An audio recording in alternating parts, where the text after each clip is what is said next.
Hey, what's going on, guys? This is Matt, and today I want to make kind of a laid-back video just talking about the YouTube channel.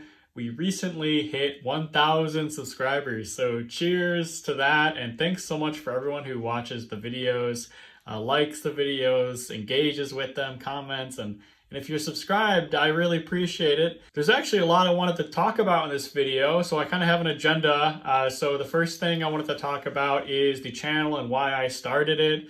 I also have a few thank yous for people that supported me along the way I want to mention. I want to talk about the 3 most popular videos on my channel that I've submitted in the last year, and then I also want to talk about my 3 favorite or most proud videos that I've made since I started my channel as well. I want to talk about what the plan is moving forward for the channel. And lastly, I had a shirts created and some stickers. As you can see, I'm actually wearing one of the Trouble Brewing shirts, so I want to talk about the shirts and go over the Teespring store. And then also I introduced channel memberships as well. If you want to support me that way, you can. So I also want to take some time talking about that at the end of the video. So I started the channel actually a few years ago, and I just submitted one video for the longest time, and that was my Clawhammer review. I really didn't have any intention of making actually uploading regularly when I posted that video. I kind of just wanted to get a review out there since there wasn't a whole lot of reviews out there. And then after about another year or two, back in March of 2021, I decided to start taking the channel more seriously with more regular uploads, a few every month. When I started my channel, I actually started it with the Basement Brewery series, and I was really excited to put a brewery in my basement. I've been brewing outside for, at the time, like 7 or 8 years. So the fact that I could bring everything indoors was really exciting to me. There wasn't a whole lot of basement brewery builds from start to finish on YouTube. There were a few that were very, very expensive, and I didn't want to spend a ton of money. So I thought that would be kind of a cool introduction to my channel, going over the basement brewery, which I'm in right now, which I absolutely love. After that, I decided on just making more informative content for newer home brewers, and then I realized that people were really interested in grain to glass. And then that's when I started doing grain to glass videos with my New England IPA recipe. I was always interested in making content. I've actually had multiple YouTube channels and multiple Twitch channels for streaming video games for pretty much my entire teenage years and adult years. So I've always been used to creating content and being in front of a camera. And it also was really exciting because I was really passionate with beer and home brewing, and to see that there was a pretty awesome community on YouTube, making the switch to talk about beer and home brewing was really easy and exciting for me. So the whole home brewing community on YouTube has been really great and really fun to be a part of. I do want to say, I really give a special thanks to 2 people. The first one being CH from Homebrew for Life, or you might know him from the Hoppy Hour. He's really one of the first bigger YouTube channels to reach out to me and wanted to engage with me.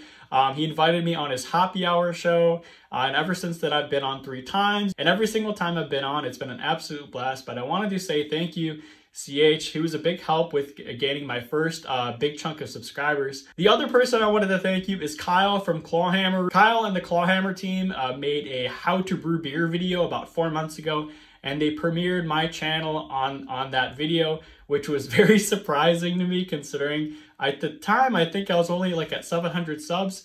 So it was really cool to see such a small channel being premiered on such a large channel.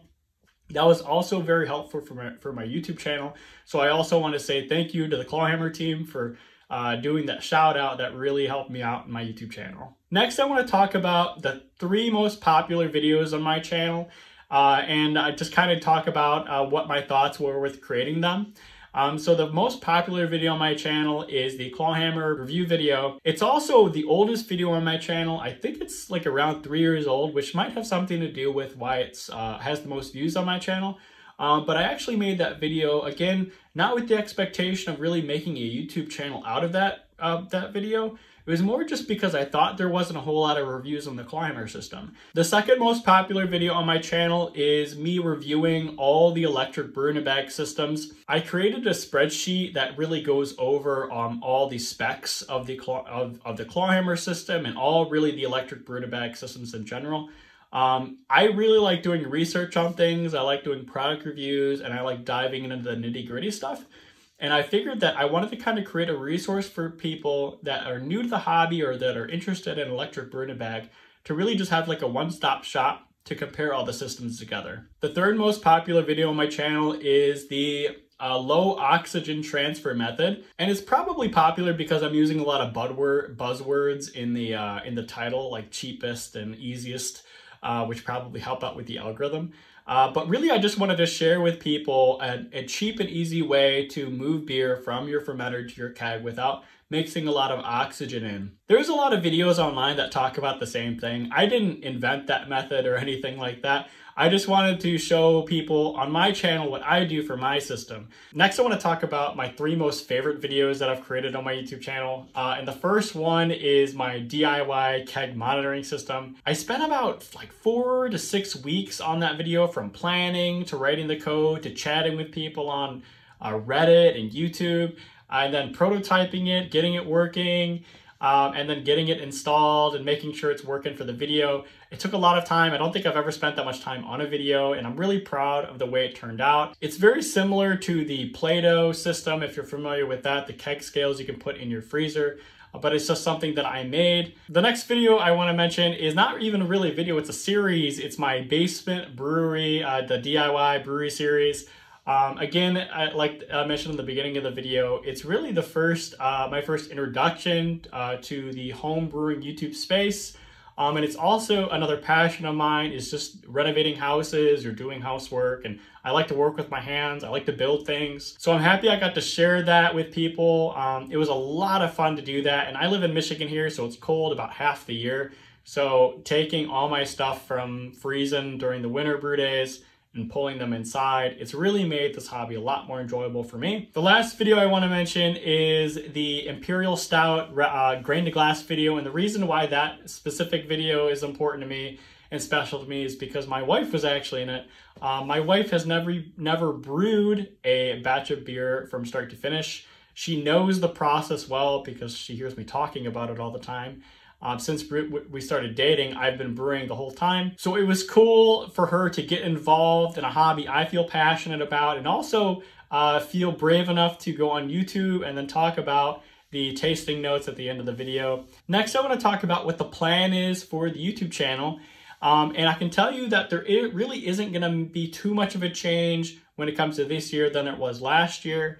I still want to do the weekly upload schedule. I've been doing the weekly upload schedule for around 6 to 7 months, and some weeks are harder than others when it comes to making videos every week. I am going to try to continue the weekly upload schedule when it comes to this year. I am concerned that I'm going to run out of video ideas and it's just going to turn into a grain glass channel. So I think the natural progression of things, at some point this will just be a grain to glass channel. But for now, there's still enough things I can talk about since my channel is so young that I can stay to the weekly upload schedule. At least that's what the plan is. So lastly, I wanted to talk about the logo and the t-shirts and the channel membership. So I actually reached out to Chris Vodka to do some artwork for me. If you're unfamiliar with Chris Vodka and his work, he's done artwork for other home brewing YouTube channels. He's done the artwork for The Apartment Brewer, and he's also done artwork for CH from Homebrew for Life. He may have even done artwork for other people, maybe I'm just not aware, but those are the 2 people I know he's done artwork for. I didn't give him a whole lot. I just said I want some retro gaming or video gaming and tie it into beer, and I just let him go. And he ended up coming out with a really, really cool design, which I'm really happy with. It's inspired from an N64 controller.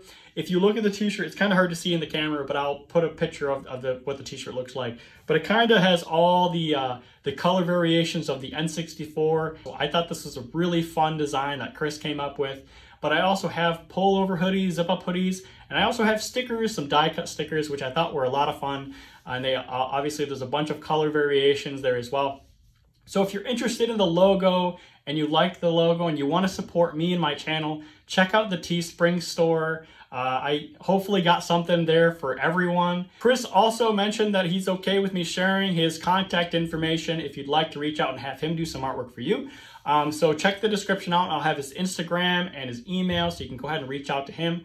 for some artwork and just let them know that Matt from Trouble Brewing sent you. Lastly, I want to talk about channel memberships. And if you're unfamiliar with channel memberships, it's different than being subscribed to a channel. You can subscribe for free. Channel memberships is just an option to support the creator. So to become a member on my channel, it's $3 a month, and you do get some benefits with being a channel member I would like to share with you guys.